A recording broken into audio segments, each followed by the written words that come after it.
Well, for many, many years, the phrase El Salvador was synonymous with violent crimes. El Salvador is one of the most violent places in the world. But then they got a new president, Nayib Bukele, and now it's a lot safer than Baltimore. So maybe we could learn something here in the United States. The president of El Salvador joins us live.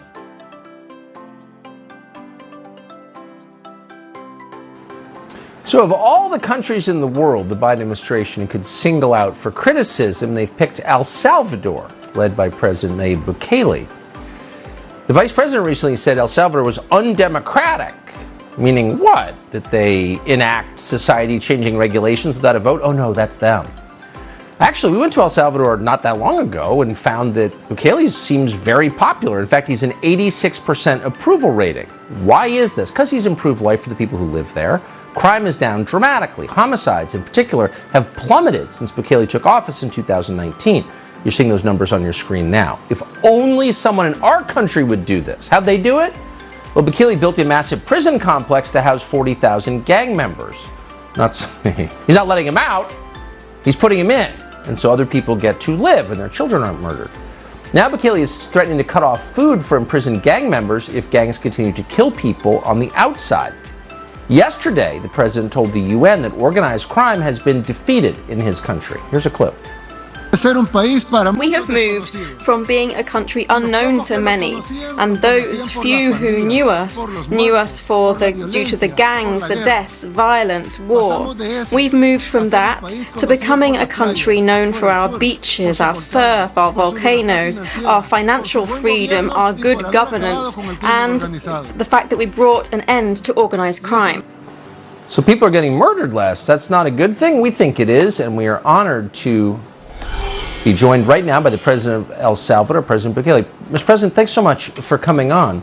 So it sounds to me like you reduced the murder rate in El Salvador in a pretty straightforward way.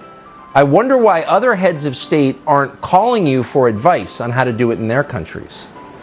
Thank you, Tucker, for having me, and I'm glad to be here. Well, I don't know. Every country, I think, has their own problems. I would guess that probably our approach, that is very, very popular with the people, has a problem. And the problem is that it has common sense. And yes, I say it's a problem because usually the new wave of governance is taking away common sense and it started doing things the other way around, the way that, of course, you shouldn't do them. So when you it seems like when you became president in 2019, you focused very specifically on crime, gangs, murder. Is that correct? And why did you do that? Why that issue? Well, not only on crime, of course. We focus on other issues: education, health, public works, investment, tourism, infrastructure, etc. But of course, crime is the most important thing. I mean, you might enjoy a road or a beach, but that's if you're alive.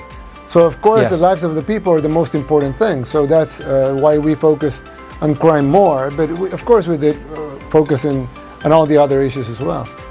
So you've threatened to cut off food to gang members in prison if they don't stop the killings on the outside. Yeah. Do you think that they are directing those killings? They're responsible for them? And do you think this will work?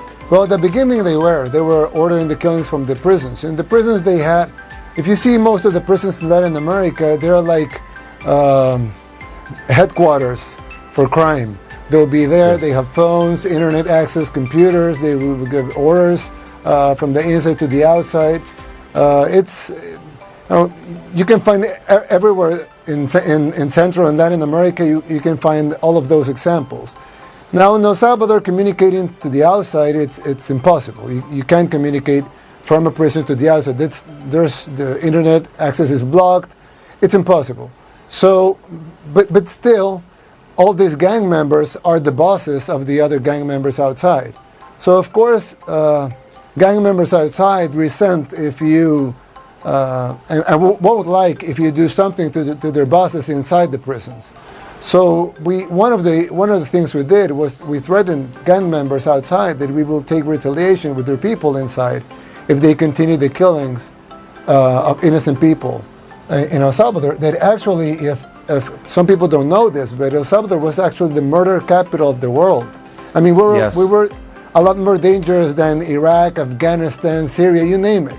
El Salvador was the worst and the most dangerous place to live. It was the murder capital of the world. And now we're on our way to be the safest country in the whole American continent. It's an amazing story. And I hope mayors of our cities, Baltimore, Gary, Indiana, New York City, will call you for advice on how to replicate your successes. Mr. President, thank you for joining us tonight. We appreciate it. Thank you. Thank you, Tucker.